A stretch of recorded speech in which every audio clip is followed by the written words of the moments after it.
Okay, picture this. July 4th, 2025. A policy shockwave just slammed into the U.S. energy sector. A single new law is now sending these powerful ripples through the entire renewables industry, forcing a massive, massive recalibration just for survival. So today, we're going to break down exactly what happened and, more importantly, what comes next. All right, here's the plan. We're going to start with the policy earthquake itself. Then we'll follow the ripples as they hit the solar, wind, and EV worlds. We'll take a look at who survives this, find a really surprising silver lining for local communities, and then lay out the new playbook for how to navigate this completely transformed landscape. So let's get right into it. The whole thing kicked off on July 4th, 2025. A new act was signed into law, and it didn't just tweak the rules, it completely flipped the board for renewable energy in America. What this really boils down to is a clash of two totally different visions for the future. You had the old path, the Inflation Reduction Act, or IRA, which was all about climate goals and green investment. But this new law, the One Big Beautiful Bill Act, or OBBBA, it takes a sharp turn towards domestic fossil fuels and a version of national security that's tied directly to them.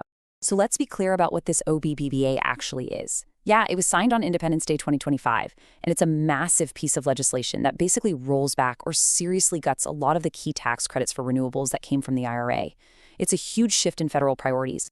And this is a term you absolutely have to know, FEOC, which stands for Foreign Entity of Concern.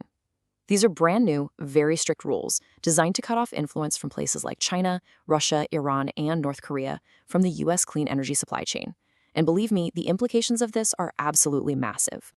Okay, so the first and biggest ripple from this policy earthquake, it slammed right into the solar and wind industries, and it kicked off this mad scramble, a real race against time. And you can see why it's a race when you look at these deadlines. The law created this insane pressure cooker. First, you got to get shovels in the ground by the end of 2025 if you want to dodge those new FEOC rules. Then the absolute final drop-dead date to start construction and claim any credit at all is July 4th, 2026, and the clock is still ticking because everything has to be up and running by the end of 2027. The pressure is just immense. And the economic fallout? Well, it's just staggering. A study from Princeton University projects that this law could wipe out $500 billion in capital investment for U.S. electricity and clean fuels by 2035. That's $500 billion, just gone. And this isn't some far-off prediction. We're already seeing the impact right now. An analysis from the group E2 shows that this year alone, in 2025, more than $22 billion in planned clean energy projects have already been scrapped. Just poof. And behind those big numbers, of course, is the human cost. The think tank Energy Innovation estimates that these changes could lead to the loss of 760,000 American jobs by 2030. That is a huge number of people. All right, the next ripple spreads out and hits the electric vehicle market, and it's basically throwing a bunch of new roadblocks onto the highway to an all-electric future. So the law comes at the EV market with this sort of 1-2-3 punch.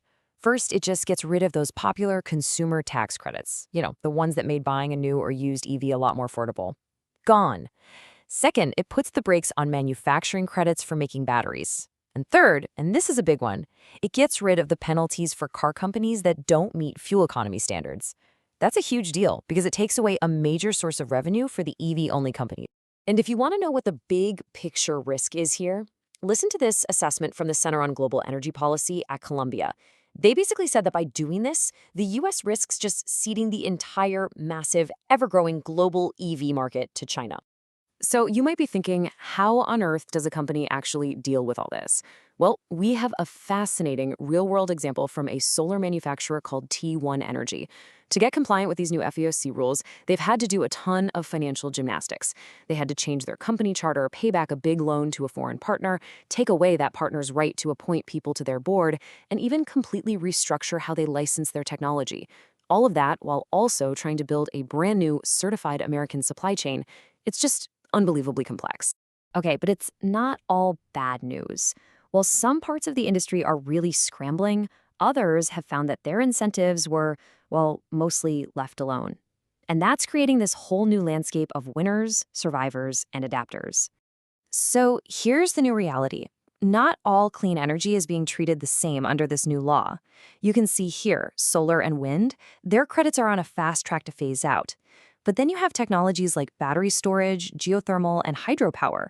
Their credits are sticking around for longer. Even nuclear power gets to keep its credits, though it's still tangled up in those tricky FEOC restrictions. Now for something really interesting.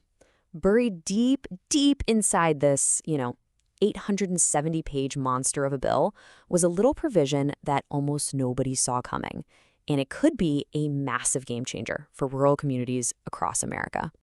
And this is the wild part.